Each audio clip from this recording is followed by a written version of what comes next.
Le 12 mars 2004, un appel à l'aide apparemment banal a amené les forces de l'ordre dans une modeste maison de Fresno, en Californie. Ce qui les attendait à l'intérieur allait dévoiler un récit si choquant qu'il résonnerait dans les couloirs de la justice et entrait la vie de nombreuses personnes pendant des années. Comment un homme pouvait-il exercer un tel contrôle sur sa famille, transformant un sanctuaire en prison? Lorsque les policiers se sont approchés de la résidence, ils ont été confrontés à une atmosphère inquiétante qui laissait entrevoir l'agitation qui régnait à l'intérieur.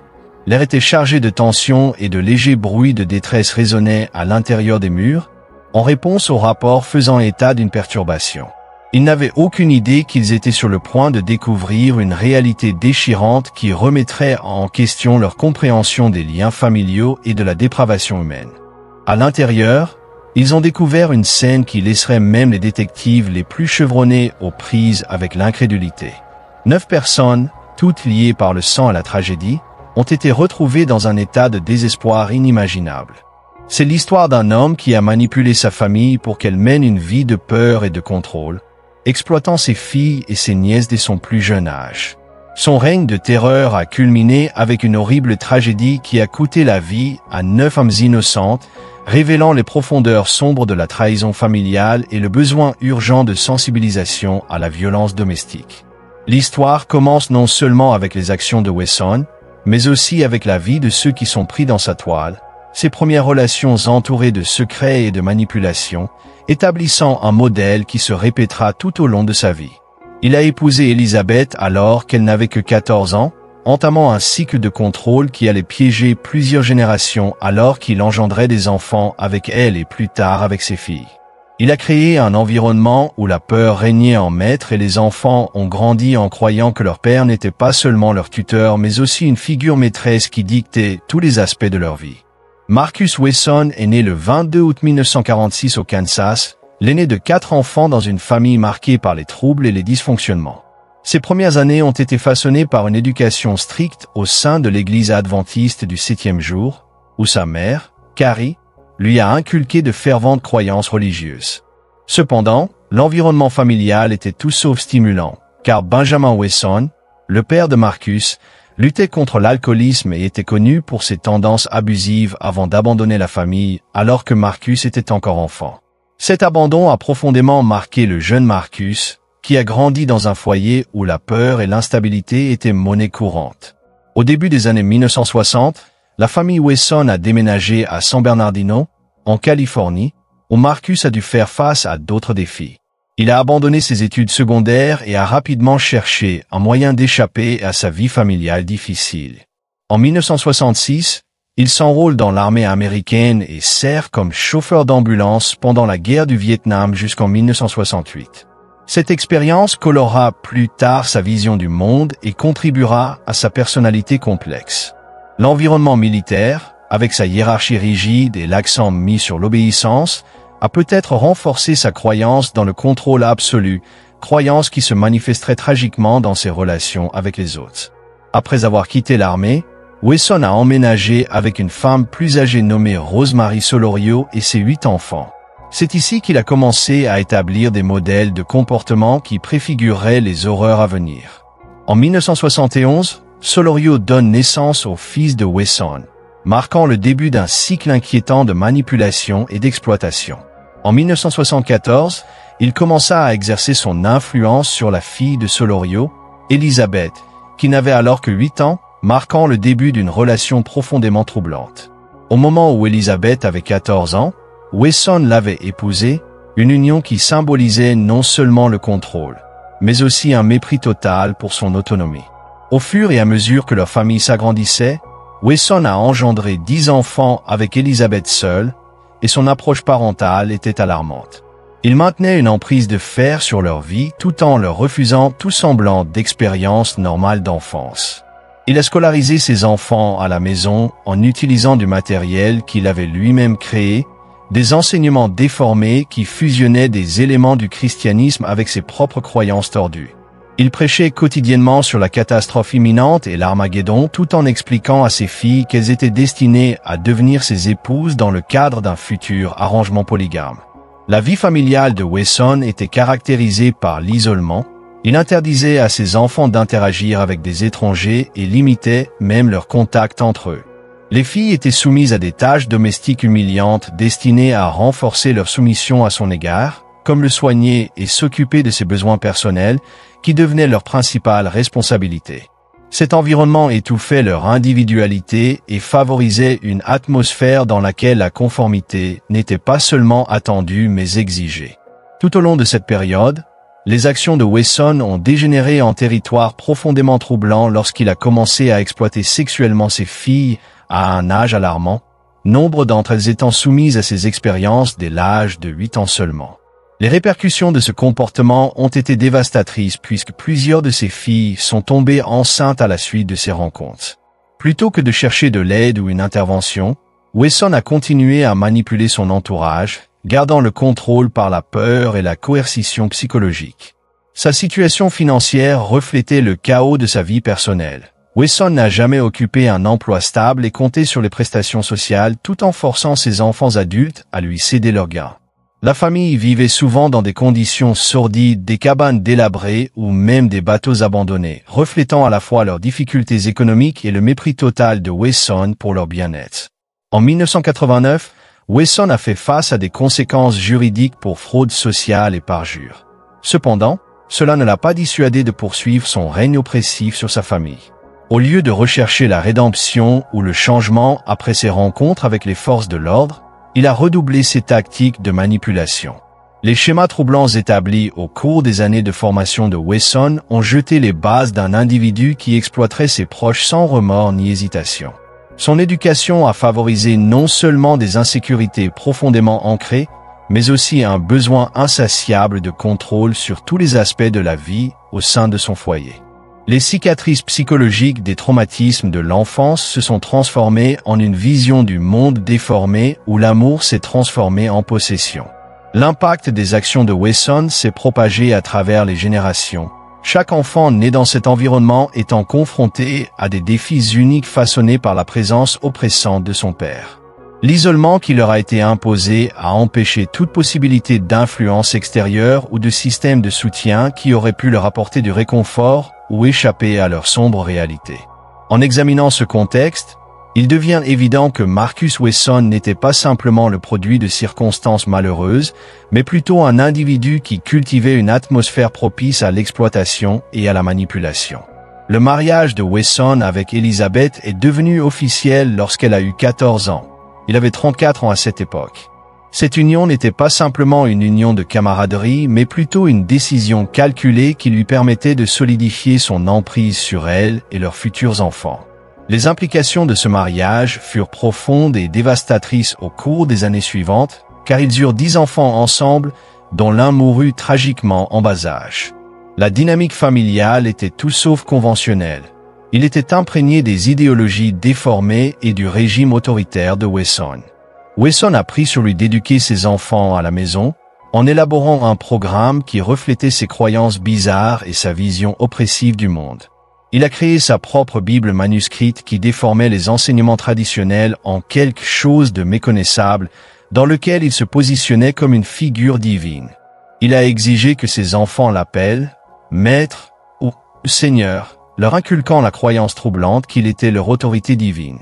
Les filles ont appris les responsabilités domestiques qui comprenaient prendre soin de Wesson lui-même, lui laver les cheveux et lui gratter le dos, tout en étant conditionnées à considérer que leur objectif principal était de le servir. Les châtiments corporels étaient monnaie courante tant pour les garçons que pour les filles au sein de la cellule familiale, renforçant le régime autoritaire de Wesson.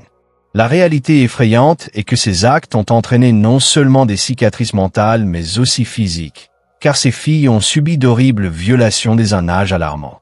Les événements qui ont précédé le 12 mars 2004 n'étaient pas seulement des conflits familiaux, il s'agissait d'un homme dont la folie des grandeurs s'était transformée en une réalité impensable pour ceux qui n'avaient d'autre choix que de vivre sous sa domination. Dans cet environnement marqué par la manipulation et la peur, la confiance s'est érodée entre les membres d'une famille qui comptaient autrefois les uns sur les autres pour se soutenir. Le bilan psychologique de ceux qui étaient empêtrés dans la toile de Wesson est devenu de plus en plus évident alors qu'ils étaient aux prises avec leur identité dans des circonstances aussi oppressantes. La confrontation imminente se profilait à l'horizon, point culminant d'années passées sous le régime oppressif de Wesson, ouvrant la voie à un point culminant tragique qui allait changer à jamais leur vie et exposer la réalité effrayante d'un contrôle familial qui a mal tourné. Wesson a utilisé des tactiques psychologiques conçues pour renforcer son contrôle, surveillant chaque aspect de la vie de ses enfants, dictant leur routine et interactions quotidiennes. Tout écart par rapport au mode de vie qu'il lui avait prescrit était sévèrement puni, renforçant encore davantage leur peur et leur obéissance. Cette surveillance constante créait une atmosphère où la rébellion semblait futile. Toute tentative d'indépendance entraînerait probablement de graves répercussions. Le point culminant de ces tactiques d'isolement a abouti à une cellule familiale, non seulement physiquement séparée de la société, mais également psychologiquement liée à la vision déformée du monde de Wesson. Ces enfants ont grandi en croyant qu'ils faisaient partie d'une famille unique et sacrée destinée à la grandeur sous sa direction, un système de croyances entièrement conçu par la main manipulatrice de leur père. Dans cet environnement de peur et de contrôle, les moments de rébellion étaient rares mais significatifs lorsqu'ils se produisaient. Certains membres de la famille ont commencé à remettre en question l'autorité de Wesson à mesure qu'il grandissait et ont commencé à reconnaître les incohérences de ses enseignements.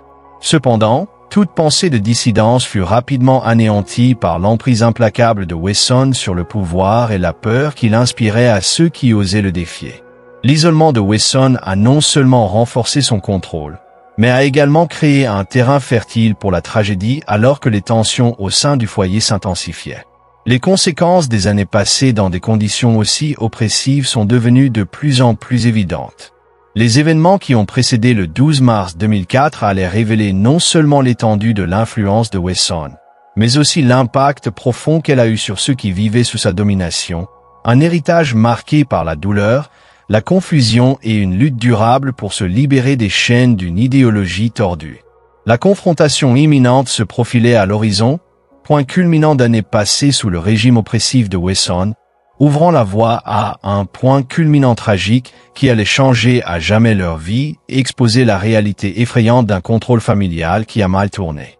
Les conséquences de ces abus vont au-delà de la détresse psychologique immédiate, puisque de nombreuses filles de Wesson sont tombées enceintes à la suite de son exploitation, ce qui a conduit à des grossesses multiples qui ont encore compliqué leur vie déjà tumultueuse. Ces grossesses ont souvent été accueillies avec un mélange de peur et de résignation. Ils avaient été conditionnés à croire que leur corps n'était pas le leur, mais plutôt des instruments permettant de satisfaire les désirs tordus de Wesson. En examinant les implications plus larges de ces abus, il devient clair que les actions de Wesson n'étaient pas seulement des échecs personnels, mais faisaient partie d'un problème sociétal plus vaste concernant la protection des individus vulnérables au sein des structures familiales. L'incapacité à reconnaître les signes de détresse ou à chercher à intervenir a permis au règne de Wesson de se poursuivre sans contrôle pendant bien trop longtemps. Les événements qui ont précédé le 12 mars 2004 ont fini par révéler non seulement l'étendue de la manipulation de Wesson, mais aussi l'impact profond qu'elle a eu sur ceux qui vivaient sous sa domination, un héritage marqué par la douleur, la confusion et une lutte durable pour se libérer des chaînes d'une idéologie tordue. La situation atteint un point critique lorsque plusieurs nièces de Wesson, ayant échappé à son emprise oppressive, reviennent le confronter au sujet de leurs enfants. Ces femmes, témoins des horreurs infligées à leur famille, étaient déterminées à récupérer leurs enfants d'une situation qu'elles jugeaient de plus en plus dangereuse. Ce jour fatidique, la confrontation a commencé par un différend sur la garde des enfants, mais a rapidement dégénéré en une impasse avec les forces de l'ordre. Sofina Solorio et Ruby Ortiz, les nièces de Wesson, sont arrivées chez lui avec un groupe de partisans, exigeant de voir leurs enfants. Les tensions ont éclaté au fur et à mesure que les accusations étaient échangées, et l'atmosphère est devenue chargée de peur et de désespoir. Le refus de Wesson de renoncer au contrôle n'a fait qu'accroître les enjeux, incitant les policiers de Fresno à répondre aux informations faisant état d'une situation qui s'aggravait, initialement décrite comme un problème de garde à vue de routine.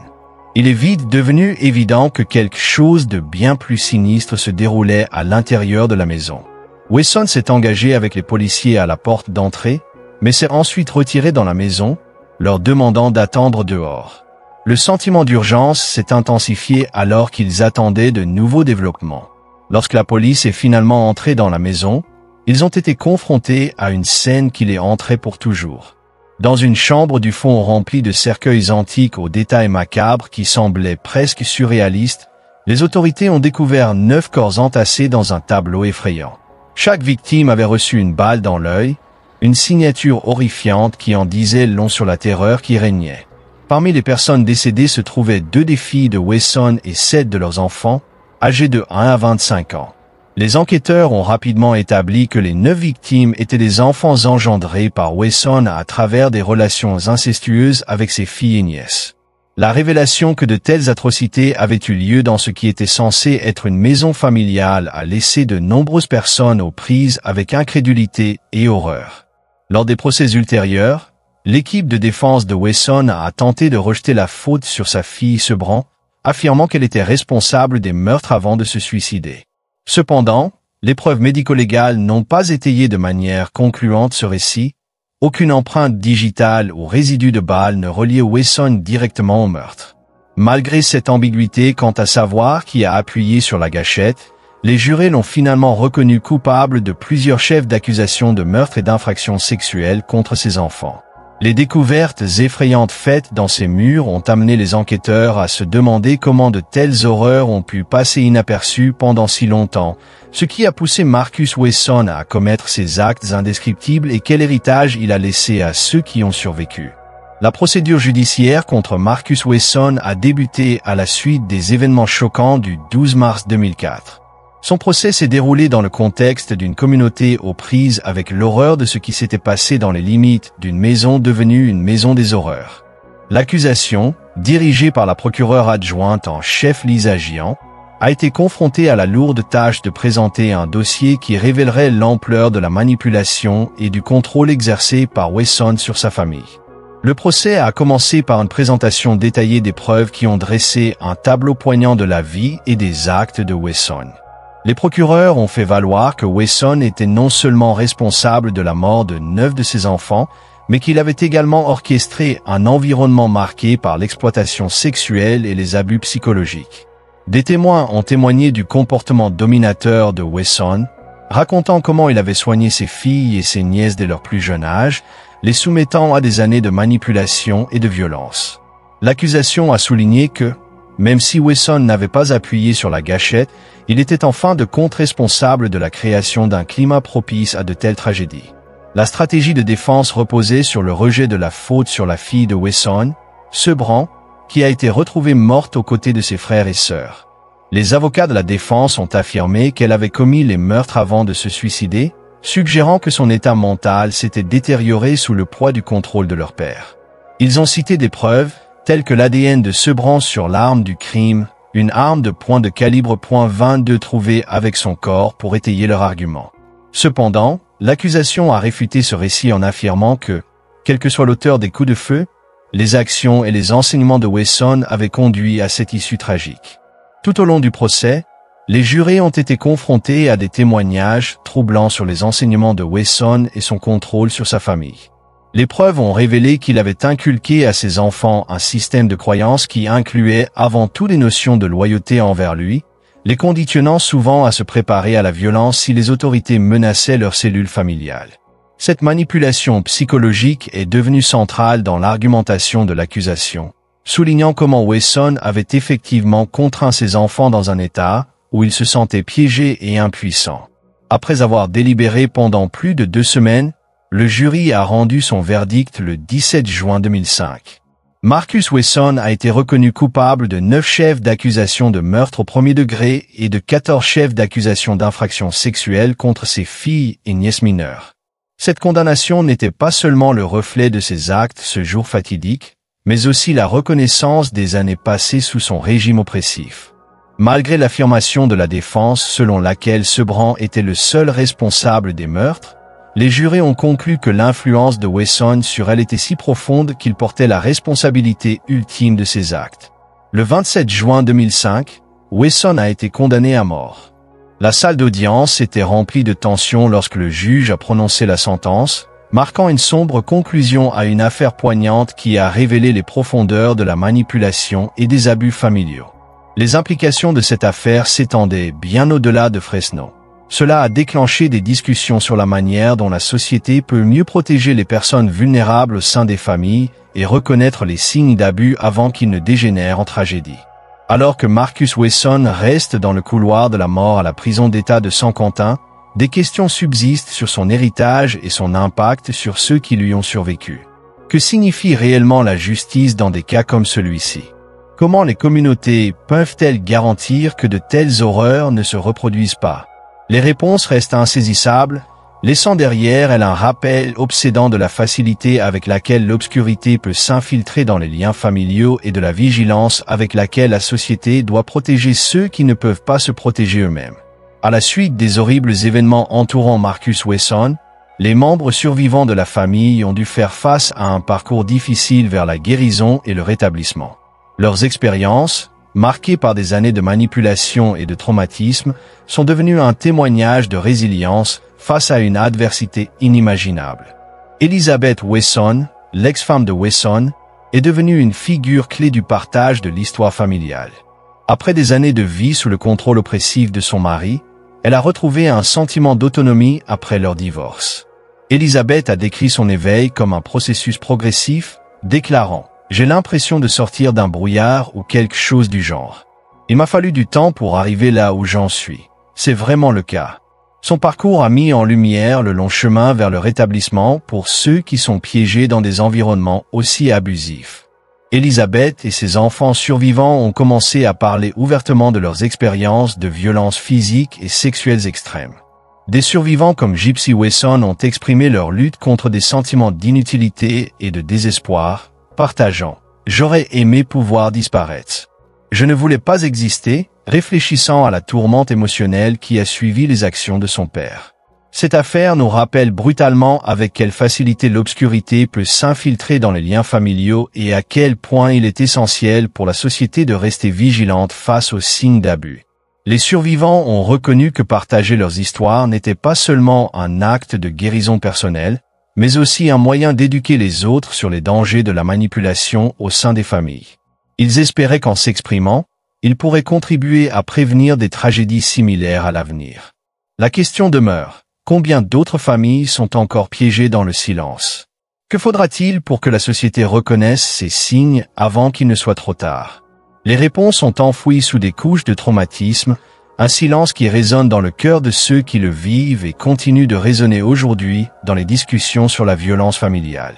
Cette affaire nous met au défi de faire face aux souffrances invisibles au sein des familles et d'agir de manière décisive pour protéger les personnes vulnérables en veillant à ce que de telles horreurs ne se reproduisent jamais.